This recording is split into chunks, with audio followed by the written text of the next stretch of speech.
Welcome back to One on One. Rich Ryan and Alex Rosenbaum are here today to discuss everything going on in the NBA. Now, Rich, AllStar Weekend, was okay this past weekend, but that's friendly. What are your thoughts? It was terrible. It was really an abomination. All-Star Saturday night, something that's supposed to be fun, supposed to be high energy, all the fans are supposed to get into it. It was a snoozer.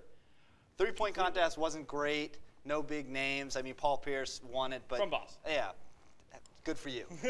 Dunk contest, horrible. Horse was terrible again. The game itself was probably my favorite. I like to see everybody on the floor playing their game, but even that was just okay. All-Star Weekend for me was just a big fail. I gotta disagree. I loved the game. The game was great. It was like a pickup game. It was Team USA versus the West. It was LeBron throwing alley-oops to Dwight, LeBron throwing alley-oops to Wade, Wade throwing alley-oops to LeBron. It was everything. It was fun. It was exciting. It was cool to watch. I mean, if they'd focused and really played it like a basketball game, the East would have ran away with it. But it was fun to watch these players who are now friends because they all play on the U.S. team together, just pick up a game. The dunk contest was awful. Not more to say about that.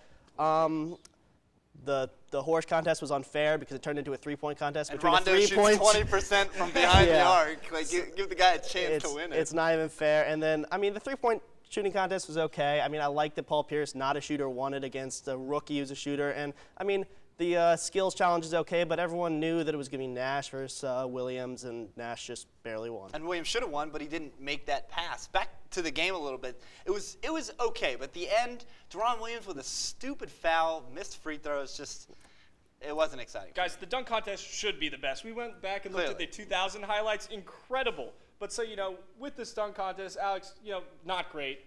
What needs to be changed? They need to bring in stars. It's as simple as that. I mean, you look at the home run derby in the baseball all-star game. It is the same thing over and over. They are hitting 60-mile-per-hour pitches out of the park, yet that draws huge crowds. The dunk contest could do the same thing. They just need to bring in LeBron and Wade, and the best way to do that is to make it a charity event. It makes a good output for the league, for all their NBA cares, and it will get them involved in the game. So I mean, that's what has to be done. Alex, you're young and naive. These guys care about money. So the number one thing to bring these stars in is give them money. Sprite would be willing to give them money since they have their name on it. The NBA should be willing to give their money to put a name on it. Look, the only thing that was fun about the slam dunk contest was Charles Barkley making fun of everybody throughout the telecast.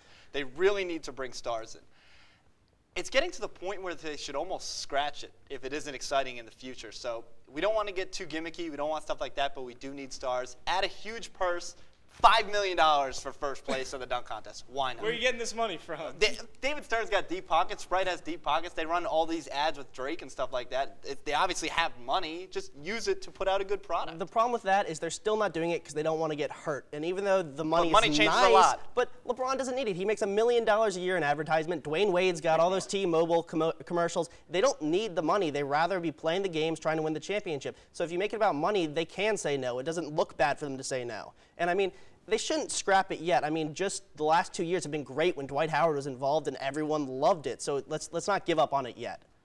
All right, guys. Well, we were talking about big names in the dunk contest, but there's some big names coming up in the trade deadline on Thursday. Rich, who do you think's getting moved? Well, I'm not going to talk about any huge names right now, and you can ring the Homer bell, everybody at home, because I think the New York Knicks need to make a deal right now. Donnie Walsh has said for a couple of years that they're in the running for LeBron James. Well, if you're going to get LeBron, you got to bring in a Bosh or maybe even a Wade or a Carlos Boozer as well. So the Knicks need to dump Eddie Curry and Jared Jeffries before the trade deadline. If they don't do so, they won't have the cap to make these moves, and New York fans will rebel against the Knicks organization. They need LeBron now.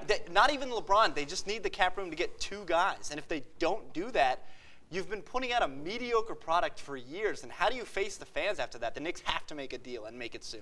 All right, the Knicks do need to make a deal, but to counter that, the Cavs need to make a deal so LeBron stays there. They get an Amari, they get a Anton Jamison. LeBron is almost forced to stay because they've listened to him. They've got a second superstar, and I mean, if they want to make a run in the playoffs this year, they need a second scoring option because LeBron cannot do it all for 7-game series all throughout the playoffs. The other thing is, the Miami Heat need to make a move because Dwayne Wade is getting frustrated with being the only person on that team, and he needs someone who he can pass to. Like when Shaq was there, he is good enough to win a championship when he has a companion on the court. Yeah, the Heat right now are both contesting for Amari Stoudemire. He's the big name on the trade block right now. I think the Cavs get over a little bit of a hump, but I think right now, anyway, I think it's Cavs-Lakers in the finals regardless, so I don't think it's that huge of a deal. But to keep LeBron in Cleveland, he's going to need another guy. Well, those teams are the front runners, but there are some below 500 teams trying to make some moves.